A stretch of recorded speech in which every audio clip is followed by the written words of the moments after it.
코스피는 기관의 강한 순매수에 1.51% 올랐습니다. 오늘은 선물 옵션 동시만기일이었으니 기관 외인의 수급에 큰 의미는 없습니다. 그런데 CPI 발표 이후 지수가 1% 이상 강하게 오른 것은 의미가 있어 보이네요. 1% 이상 상승은 지난 8월 24일 이후 처음입니다. 1.5% 이상 오른 것은 지난 7월 11일 이후 처음이네요. 코스피 21개 업종 중 20개가 오르고 상승 종목 비중은 71%였습니다. 모처럼 상당히 강한 시장이었습니다. 그런데 대형주가 1.5%, 중형주가 1.9% 올랐던 것에 반해 소형주는 0.3%로 상대적으로 부진했습니다. 중대형주 중심의 시장이었던 겁니다. 한진칼이 26.96% 오르면서 운수창고업이 강했는데 한진칼은 동시호가 전까지만 해도 2% 수준의 상승을 보이다가 막판에 강한 매수가 들어오면서 급등했습니다. 내마녀 이날 영향인 것 같습니다. 2차전지 관련주들이 모처럼 반등하면서 철강금속 업종이 강했고요. 반도체 바닥론에 삼성전자와 SK하이닉스 모처럼 동반 상승하면서 전기전자 업종도 상승했습니다.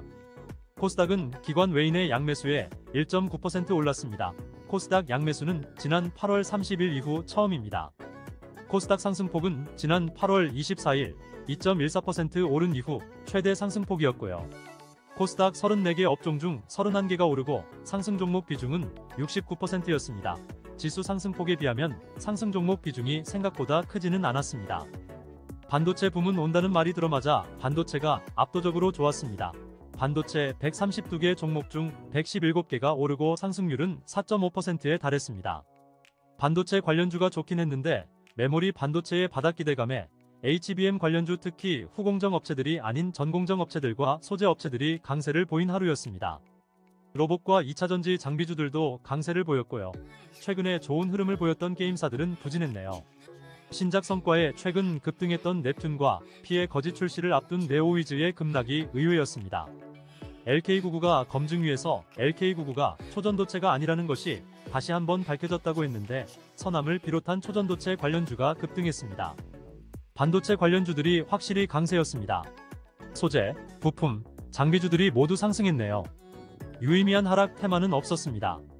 이상급등을 보였던 영풍재지가 마이너스 0.9% 급락하면서 골판지 업종이 부진했던 정도가 있었을 뿐입니다.